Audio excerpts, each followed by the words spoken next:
pasien datang dari seluruh pelosok NTT. Flores, Sumba. Ya, dari Flores, ada Maumere, dari ND, Manggarai, Sumba, daratan timur dari Malaka, Belu, TTS, TTU, Alor, Sabu, sama Rote.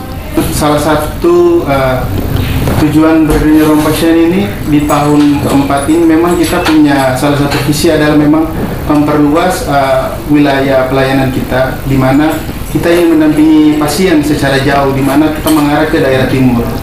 Nah, salah satunya yang kita tuju pertama kali adalah daerah Bali, di mana daerah Bali adalah salah satu pusat rujukan dari NTT, NTB, dan sekitarnya. Rumah singgah itu macam-macam. Ada yang memang milik yayasan, ada yang milik perorangan. Kalau yang milik yayasan yang saya tahu itu di Rumah Singgah Peduli di Gang Pertani, itu cukup murah.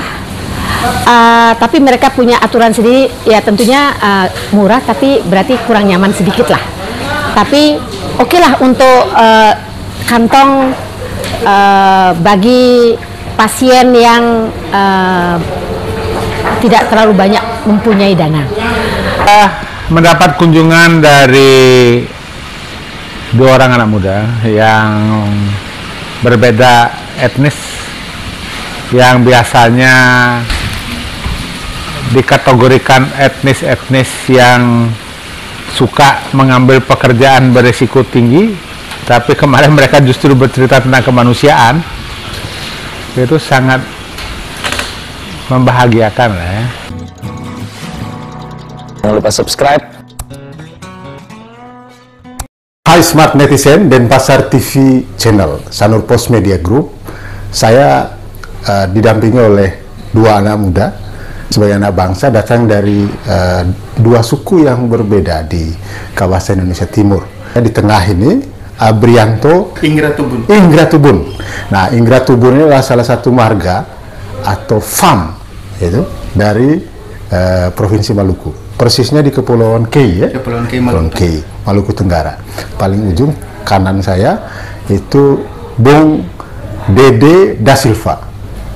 Da Silva ini pasti dari sekitar daerah-daerah timur atau Flores. Itu ya, tapi yang pasti tadi saya sudah dikasih tahu, saya berasal dari Kupang, ibu kota provinsi NTT. Nah, mereka berdua ini walaupun datang dari tempat yang berbeda, pulau yang berbeda, suku yang berbeda, tapi bisa bekerja di satu tempat, satu titik yang rohnya sama, roh kemanusiaan. Nah, mereka berdua ini adalah dua aktivis yang bekerja di Yayasan Ruang Pasien Indonesia. Nah, yayasan ini home base-nya itu di Surabaya, Jawa Timur. Lalu punya perwakilan di beberapa daerah, termasuk di NTT. Tugas kemanusiaannya adalah banyak membantu warga tidak mampu yang berurusan dengan sakit, entah di Vaskes atau fasilitas kesehatan di daerahnya, maupun di rumah sakit gitu ya. Gitu. Nah, mereka berencana datang ada di Bali sekarang itu, berencana ingin melakukan hal yang sama yang sudah dilakukan baik di Surabaya maupun di NTT dan di daerah lain, membangun rumah singgah dan macam-macam. Nah, saya ingin menggali banyak cerita kemanusiaan dari mereka berdua ini tentang apa yang akan dilakukan di Bali, sehingga masyarakat yang akan berurusan dengan rumah sakit dan lain-lain itu bisa dimudahkan berkat kehadiran mereka. Nah, jangan lupa saksikan channel YouTube dan Pasar TV. Dan Dede ini dari Yayasan Ruang Pasien Indonesia. Kantor pusatnya di Surabaya. Iya. Abri ini home base-nya di Surabaya. Iya. Kantor pusat. Saya di kantor pusat Surabaya. Lalu Dede Dari Ruang Pasien NTT. home base-nya di Kupang. Nah, cerita tentang sejarah berdirinya Yayasan Ruang Anak Indonesia ini. Jadi Yayasan Ruang Pasien Indonesia ini berdiri pada tahun 2019, di mana atas dasar berdirinya ruang pasien digagas oleh Pak Bambang Kencoryekti dan Bu Yuni Rahayu. Atas dasar berdirinya ruang pasien ini itu untuk spirit kemanusiaan, di mana membantu pasien-pasien yang berada di seluruh Indonesia. Nah, fokus utamanya apa? Fokus utamanya ruang pasien adalah pendampingan pasien, di mana ruang pasien ini ingin hadir sebagai fasilitator pendampingan bagi para pasien di seluruh Indonesia, khususnya pasien-pasien duafa. Oke, lalu Abri, bagaimana cerita awal mula bergabung dengan yayasan ini? Saya dulu bergabung dengan Yayasan Ruang Pasien memang atas dasar kemanusiaan juga. Waktu itu saya bergabung sebagai videografer, di mana membantu mendokumentasi kegiatan-kegiatan pasien dan pemberdayaan pasien yang ada di rumah singgah. Setelah itu berjalannya waktu saya menjadi koordinator platform Ruang Pasien Indonesia, di mana mengkomunikasikan pasien-pasien yang ada di seluruh Indonesia untuk bagaimana terhubung dengan ruang pasien dan bisa melakukan pengobatan lebih lanjut. Yayasan ini setelah berdiri di Surabaya, kemudian membuka cabangnya di luar kota Surabaya. Di mana saja mulai itu? Selama 4 tahun berjalan, ruang pasien sudah berdiri di pertama cabang Surabaya, terus kedua ada di kota Solo sebagai perwakilan di Jawa Tengah, dan ketiga sudah di NTT, dan yang keempat di Bondowoso. Jadi ada 4 ya, perwakilan ya, perwakilan kota cabang. Surabaya. Misinya sama? Misinya sama. Kita misi adalah pendampingan untuk pasien, di mana pasien merasa nyaman dan aman dalam berobat. Dede, tadi kan Abri menyebutkan NTT salah satu perwakilan yayasan.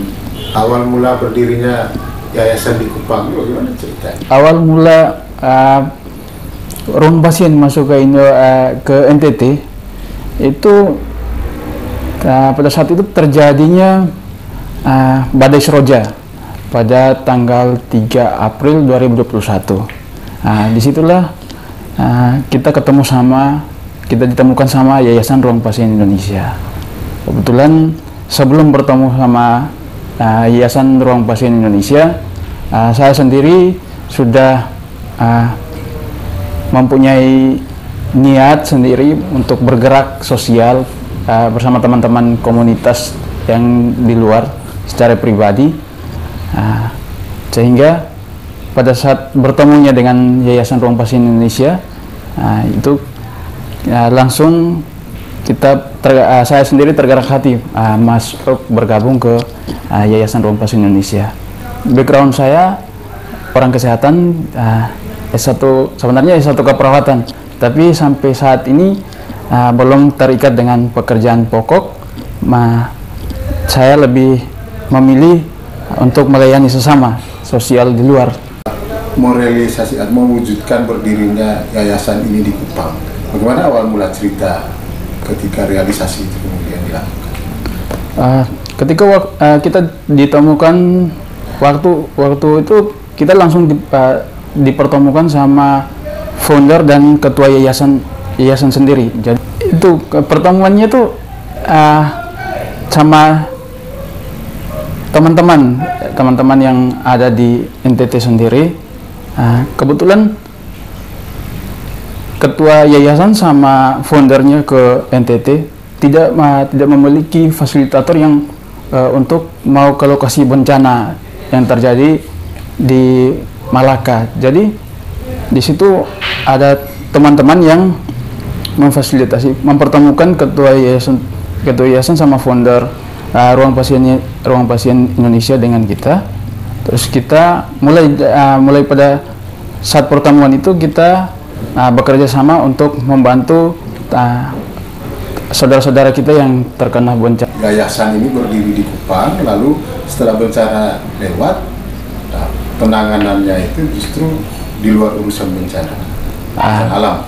Ya, karena kita berlanjut sampai saat ini karena misi dan visi Yayasan Ruang Pasien itu bergerak ke sosial dan kesehatan.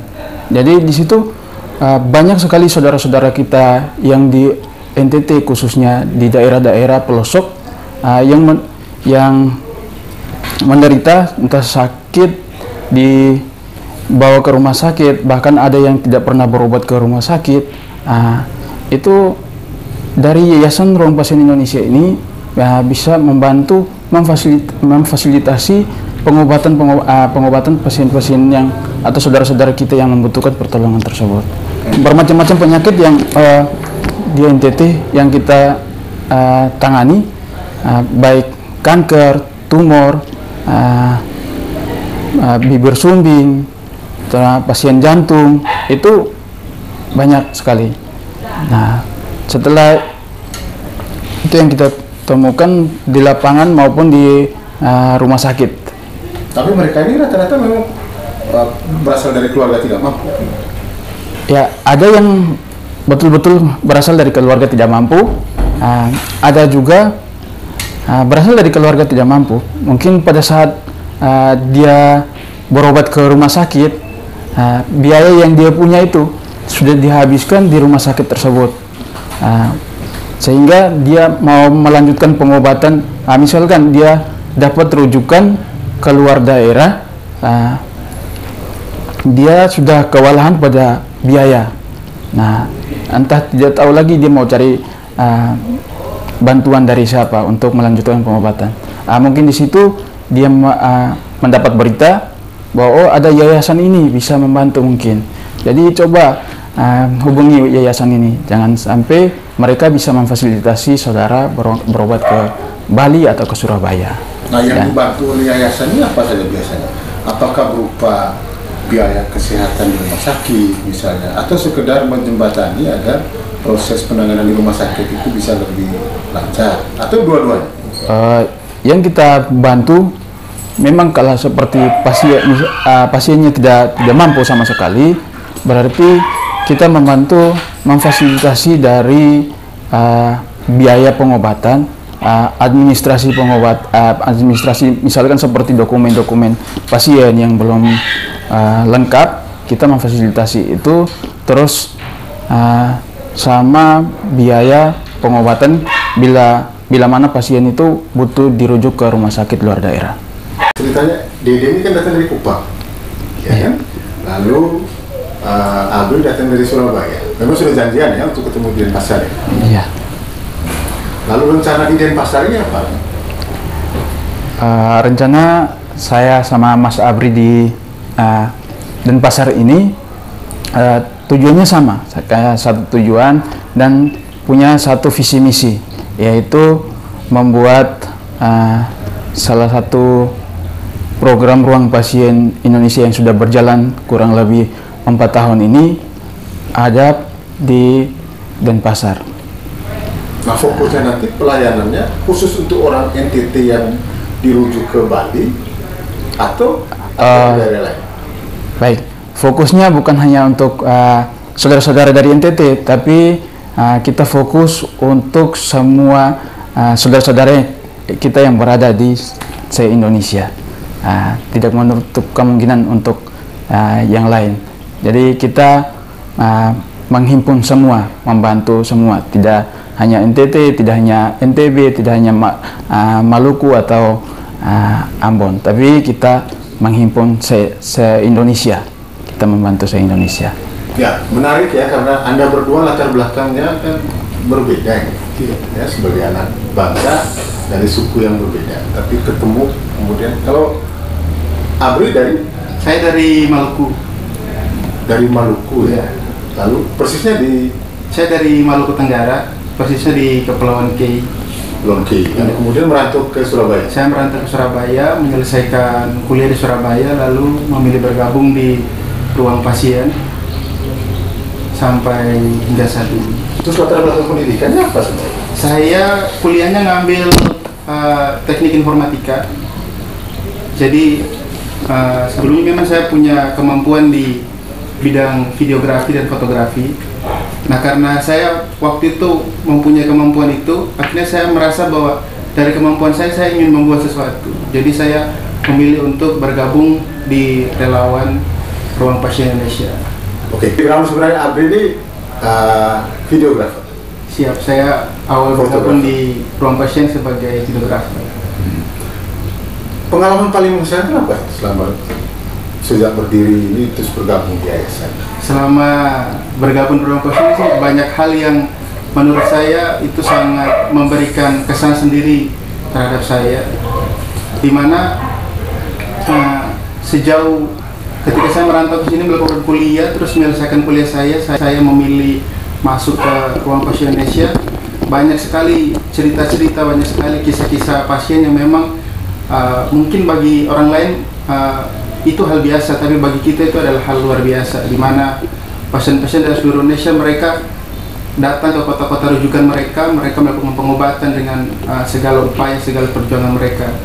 Nah, di situ kita ikut serta mendampingi pasien-pasien itu. Kita tahu bagaimana kesulitan-kesulitan mereka, bagaimana problem-problem mereka di lapangan. Nah, itu yang membuat kita tuh semakin bersyukur. Oh, ternyata ada problem-problem lainnya memang membuat kita tuh bisa merasa bersyukur lebih bahwa saat ini tuh ada orang-orang di luar sana yang memang mereka membutuhkan bantuan kita. Berawal dari duka dulu ya, karena mungkin profesi saya sebagai seorang perawat, saya belum bisa langsung ke sukanya, tapi saya lebih ke duka karena dalam pelayanan sosial kemanusiaan itu, khususnya di bagian kesehatan itu kita melayani dan memanusiakan manusia.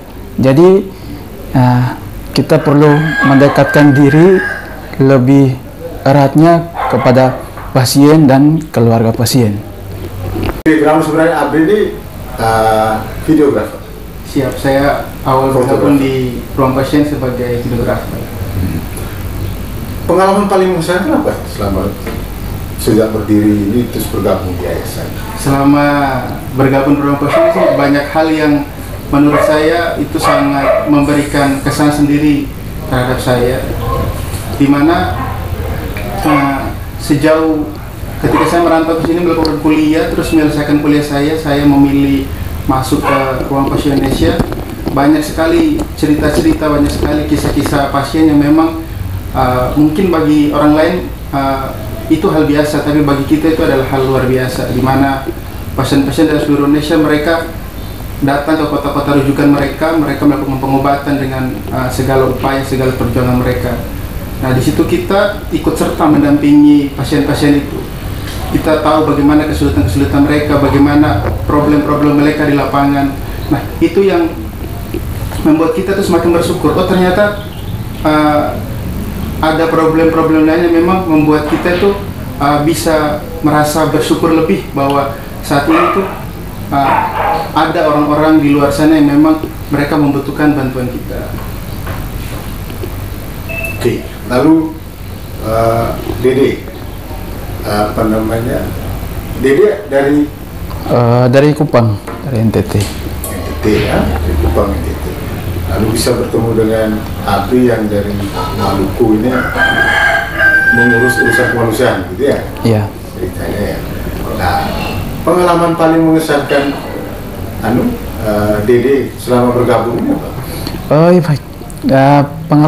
Untuk pengalaman sih awalnya berawal dari duka dulu ya, karena mungkin profesi saya sebagai seorang perawat, saya belum bisa langsung ke sukanya, tapi saya lebih ke duka karena dalam pelayanan sosial kemanusiaan itu, khususnya di bagian kesehatan itu kita melayani dan memanusiakan manusia. Jadi kita perlu mendekatkan diri lebih eratnya kepada pasien dan keluarga pasien. Di Denpasar ini siapa saja yang sudah diajak bertemu dan bicara-bicara itu? Sebenarnya program saya sama Abang Abri sendiri itu banyak yang harus dipertemukan. Semalam kita berdua mungkin ngopi bareng, kita sambil ngeringkas buat catatan program hari ini untuk ketemu siapa saja. Mungkin tiba-tiba kita istirahat sejenak, bangun pagi, Tuhan membuka jalan kita bahwa hari ini kita jangan kemana-mana dulu, kita dipertemukan sama keluarga besar Flow Bamura yang ada di Bali. Jadi kita dipertemukan sama Kakak Yohana, sama Bapak Yusdi. Jadi dari kurang lebih jam berapa tadi? Jam 12 ya, jam 12 sampai pada sore hari ini. Ya, sudah banyak yang disampaikan. Ya, kita sudah dapat banyak begitu respon yang baik, terus kita banyak dapat informasi terkait suka duka atau perjalanan yang dihadapi teman-teman Flow Bamura yang ada di Bali. Ya, mungkin sedikit semua itu bisa jadi motivasi untuk kita Yayasan Ruang Pasien seketika buka cabang atau mengadakan rumah singgah di Bali nanti. Nah, respon Pak Yusdi sendiri sebagai Ketua Flow Bamura seperti apa? Untuk tanggapan Pak Yusdi sendiri sebagai Ketua Flow Bamura di Bali, merespon baik, dan ternyata salah satu visi dan misinya Ruang Pasien Desa juga adalah nyambung dengan visi misi dari perkumpulan Flow Bamura di Bali, di mana kita searah di dalam misi kemanusiaan. Kita membantu sesama, membantu saudara-saudara kita yang memang mereka membutuhkan bantuan, dan kita sudah diarahin banyak untuk bisa kolaborasi dan bisa terhubung dengan teman-teman yang memang dari daerah-daerah yang membutuhkan bantuan. Kalau pihak rumah sakit yang akan dijajaki untuk diajak koordinasi, sudah ada kabar? Kita sudah terhubung sudah dibantu sama Pak Yusdi untuk terhubung dengan rumah sakit Sangla, dan setelah ini kita akan melakukan komunikasi lebih lanjut. Harapannya apa ke depan? Harapannya ke depan untuk daerah Bali dan sekitarnya, kita menginginkan adanya proyeksi rumah singgah di sini untuk membantu pasien-pasien dari daerah sekitar, yang dimana Bali sebagai kota rujukan dan Pasar sebagai kota rujukan. Nah, di sini tuh nanti untuk ruang pasien sendiri kan kita punya pelayanan, ada pelayanan pendampingan pasien, rumah singgah, dan transportasi ambulan. Dan yang kita upayakan pertama kali untuk berada di sini adalah rumah singgah.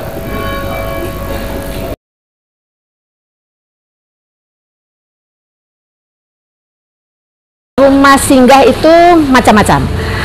Ada yang memang milik yayasan, ada yang milik perorangan. Kalau yang milik yayasan yang saya tahu itu di Rumah Singgah Peduli di Gang Pertani, itu cukup murah. Tapi mereka punya aturan sendiri, ya tentunya murah, tapi berarti kurang nyaman sedikit lah. Tapi oke lah untuk kantong bagi pasien yang tidak terlalu banyak mempunyai dana. Lalu ada rumah singgah yang sebenarnya berupa kos-kosan, sebenarnya elit sih. Banyak sekali orang yang terjebak ke sana dalam artian karena kurangnya informasi. Jadi dia hanya tahu sedikit, kemudian nyemplung ke sana. Sebulan lah, habis itu dia rasa mahal, ternyata omong punya omong, di sebelah sana ada yang lebih murah. Kalau ternyata isi kantongnya dia cukup untuk membeli kenyamanan itu, dia lanjutkan. Itu banyak di sekitar Rumah Sakit Sanglah, itu banyak. Ada juga yang modelnya adalah rumah singgah yang hitungannya harian. Biasanya dipakai oleh pasien yang harus staging, yang hanya 5 hari, atau enggak dia sinar, perlu radioterapi, karena tempat tinggalnya jauh, jadinya dia ambillah yang ada yang sebulan, ada yang 2 bulan, ada yang hitungannya harian. Jadi tergantung keperluannya dia untuk apa. Kalau kita punya dana lebih, ada aja, tetapi sulit mencari rumah singgah yang murah karena banyak sekali pasien-pasien terutama dari luar kota tumben ke Denpasar, pemeriksaannya baru awal, paling tidak 2 bulan lah dia pasti ada di sini dengan bekal yang istilahnya mereka tidak menyangka bahwa sampai selama ini ya di sini. Untuk penyakit-penyakit tertentu, misalnya penyakit mulut atau penyakit yang hanya tumor biasa, mungkin 2 bulan dia sudah selesai urusan, dia pulang. Tapi untuk penyakit kanker nggak ada selesainya. Pengobatan minimal 6 bulan. Kalau sampai dia harus kemo 8 bulan itu. 8 bulan untuk awal. Karena kemo itu ada yang 6 kali kemo dengan jarak 21 hari, ada yang 8 kali kemo dengan jarak 21 hari. Belum disela lagi dengan pemeriksaan awal. Pemeriksaan awal A, B, C, D itu kan semua terencana.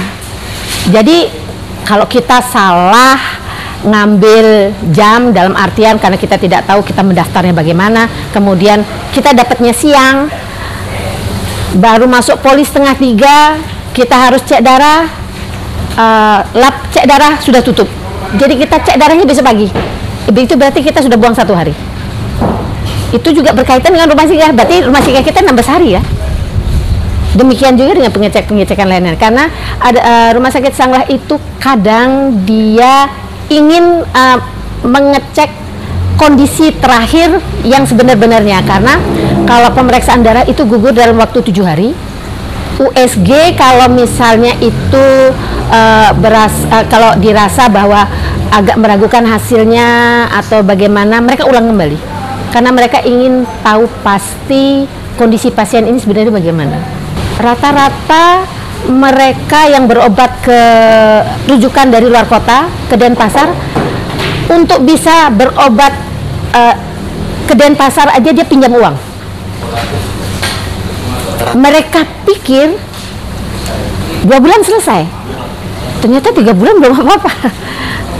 Istilahnya uang habis, bekal habis. Karena kan urusannya bukan hanya rumah singgah, makan, kan makannya pasien, makannya dia, makannya pendamping kan.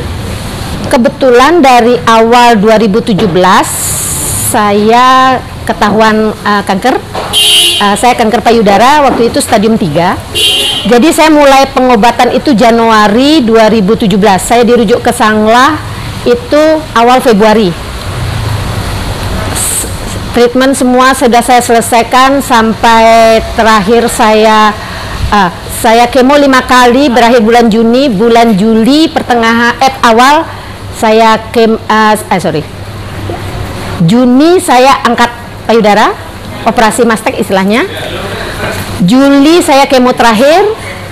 Agustus dokter menyarankan saya untuk ooprektomi, angkat indung telur, karena jenis kanker saya, ERPR saya positif. Salah satu penyebab yang bertanggung jawab atas sakit saya itu adalah hormonal. Jadi untuk mencegah supaya dia tidak tumbuh di tempat lain, jadi segala sesuatu yang berhubungan sama hormonal dihentikan. Jadi salah satunya adalah saya di menopause dini dengan mengangkat indung telur. Saya masih punya rahim, indung telur aja. Jadi saya di menopause. Saya mulai kemudian bulan Oktober itu semua sudah selesai, rambut saya sudah mulai tumbuh. Saya sudah daftar untuk sinar, tapi waktu itu jadwal sinar agak lama.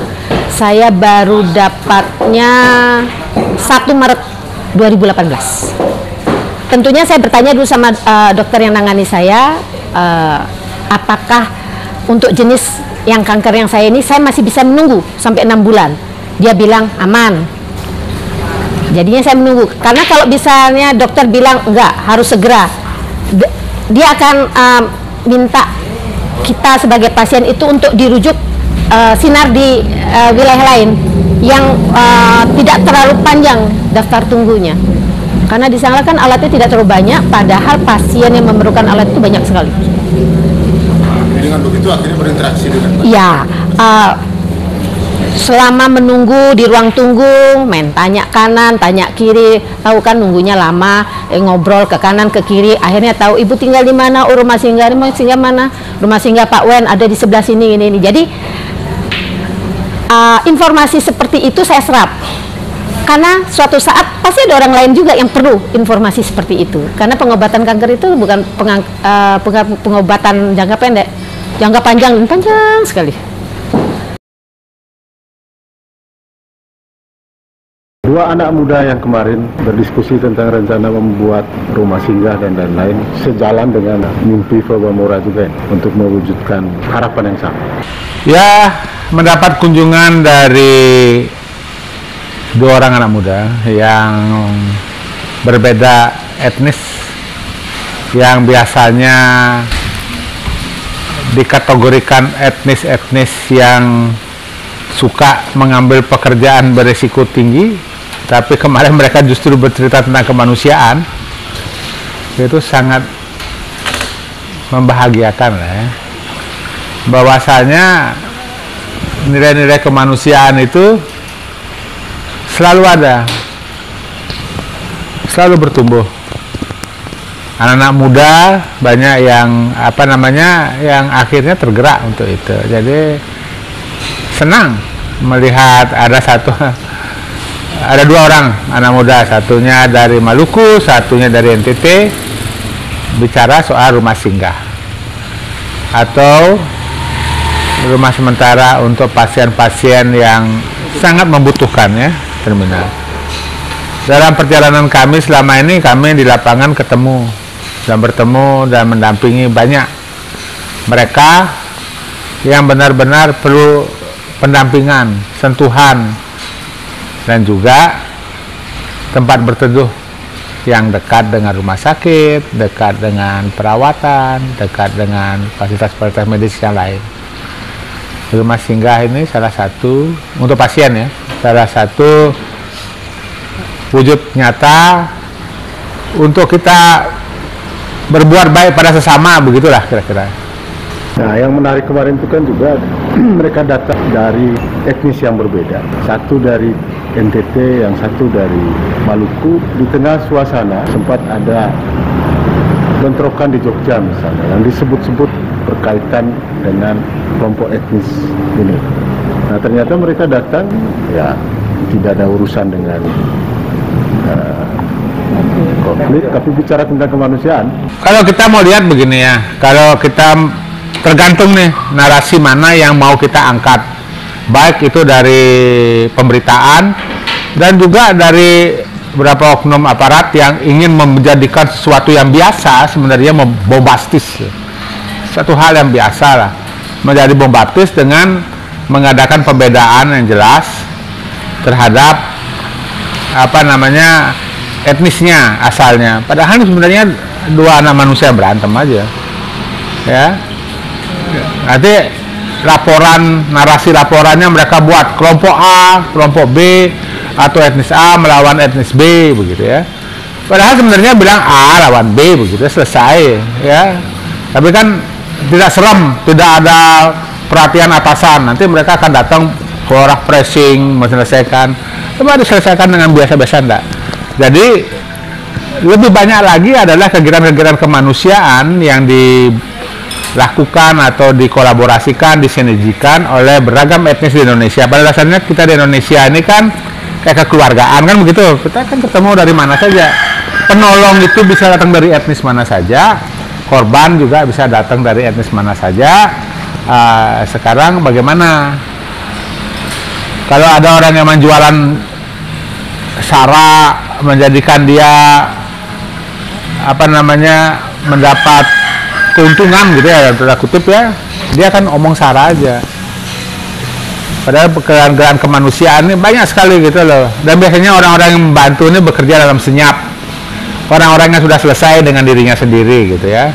Begitu juga kita lihat misalnya kalau jurnalis yang sudah selesai, dia bahasanya sejuk gitu ya. Aparat juga yang sudah selesai, dia sudah tidak karbitan atau tidak apa, itu enggak begini. Dia mendamaikan, banyak sekali mendamaikan. kami banyak mendapat masukan dari teman-teman bahwa ada seseorang membutuhkan pertolongan. Kita nggak tanya dulu dari mana asalnya dan apa. Begitu juga para dokter kan nanya, waktu mau ngobatin kamu dari mana gitu, nah kan, udah langsung tolong aja. Masalah administrasi rumah sakit itu urusan kedua. Begitu datang jadi langsung ditolong lah, kan begitu. Akhirnya kita belajar juga dari peristiwa dua anak muda yang bisa bahu-membahu mengusung misi kemanusiaan itu. Mengharukan lah. Mereka saling melengkapi gitu ya. Mereka saling melengkapi dan sederhana aja. Polos sekarang mereka sudah selesai dengan aktualisasi diri yang semu gitu. Nah mereka tidak melalui panjat sosial gitu. Ini sekarang nih 1, 2 orang, 3 mengesankan seolah-olah hebat bombastis, padahal enggak aja. Ya pajak pansos tuh, pajak sosial kan. Sementara dan yang menjadikan itu ya untuk kepentingannya mereka misalnya memposting, memperlihatkan saya sudah tolong ini. Padahal cuma tolong itu aja, bisa-bisa atau sering terjadi orang lain yang tolong mereka yang klaim. Nah, jadi medsos itu mengelabui lah banyak. Ya, kembali ke cerita tentang urusan kemanusiaan, khususnya rumah singgah dan teman-temannya rumah singgah. Nah, Pulau Murah ini kan selama ini juga banyak mengulurkan pelayanan dalam urusan yang berkaitan dengan orang sakit, orang meninggal, dan Sang Dewi ini kan ada selalu di garda depan. Uge, apa kabar? Kalau saya melihat yang kemarin saya kan dikenalkan sama 2 orang. Yang satu dari Maluku, bukan Malumu ya, Maluku, dan yang satu lagi dari NTT. Ketika saya dikenalkan, dia datang ke sini katanya mau buat rumah singgah. Saya jadi ingat kejadian di Jogja itu kan NTT, Ambon, dan satu lagi Papua. Sekarang ini dia buat rumah singgah. Artinya sangat surprise buat saya. Kan kemarin kan ini 2 etnis yang berbeda yang kemarin lagi viral bentrok di sana, terus tahu datang ke sini silaturahmi bersama Pulau Mora dan mau buat rumah singgah atau sudah mengadakan atau bagaimana. Ya itu surprise saja buat saya kalau mau buat rumah singgah gitu. Nanti sejalan dengan Sang Dewi lah. Ya, kalau Sang Dewi ya kita akan bantu untuk kalau ada yang sakit, terus ada yang KDRT, terus pelecehan seksual, human trafficking, ya itu kan sesuai dengan Sang Dewi. Dan biasanya di advokasi dibantu itu kan sesuai dengan, artinya ada tim juga ya? Ya. Tim ini turun juga ke lapangan sesuai dengan bidang komunikasi. Ya. KDRT urusan pukul-pukulan, hukum pastian.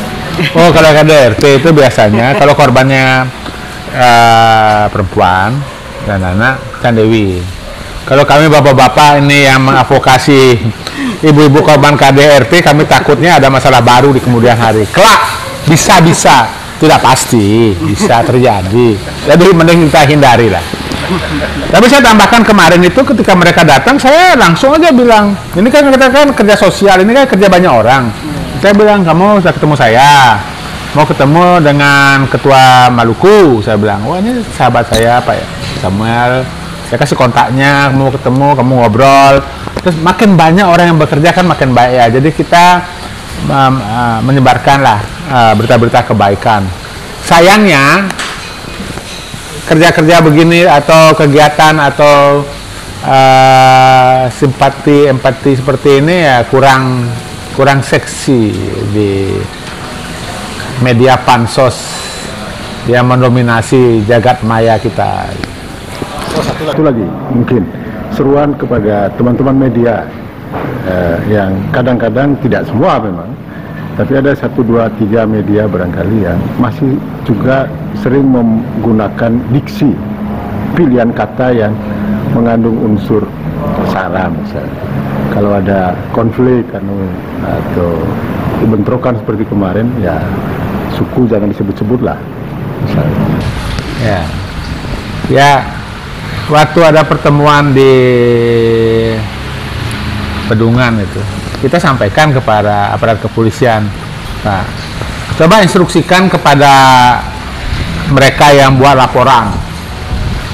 Jadi kan yang isinya boom gitu ya, berhentilah pakai nama itu. Karena dari situ nama etnis itu di copy oleh media biasanya, disebarkan di medsos, di WhatsApp. Sumbernya itu yang buat laporan itu, yang buat narasi laporan. Jadi kalau ada bentrok gitu, cari sumber masalahnya itu ada di situ, ya. Ya kita sama-sama koreksi diri lah, ya. Oknum-oknum kita ini kan ketika dia berbuat satu yang kurang profesional atau kurang pas, apa kita sebut oknum aja kan. Yang baik-baik baru miliknya, gitu kan. Sama juga masyarakat bilang, "Oh, nah ini orang ini berkelahi sama orang ini," gitu. Nah. Jadi stoplah labelisasi gitu. Apalagi bahaya sekali kalau ada aparat yang mengatakan melabel antara pendatang dan orang daerah ini kan, itu sara banget itu, ya. Jadi perlu ada pendidikan khusus lah untuk mereka-mereka yang memegang atau bergerak di daerah-daerah teritorial. Jadi, ayo para wartawan atau teman-teman media dan segala macam, saya yakin kalau kita semua mengikuti kode etik jurnalistik itu kan sudah tercantum di sana. Tapi kan ada yang sekarang rancu nih antara yang sudah mendapatkan pendidikan atau terakreditasi itu dengan yang mencuat, yang memberitakan seolah-olah pemberitaan, padahal itu sebenarnya opini pribadi, agak beda. Tapi patut disayangkan jika media resmi gitu menaikkan berita berturut-turut ya, running story tanpa ada konfirmasi atau cover both side. Ini kan harusnya malu lah kalau menyebut diri profesinya sebagai jurnalis. Kalau ada yang buat begitu ya malu lah, atau profesinya sebagai editor atau pemimpin redaksi dan apa, malu jika dia melakukan hal-hal yang tidak sesuai dengan kode etik jurnalistik.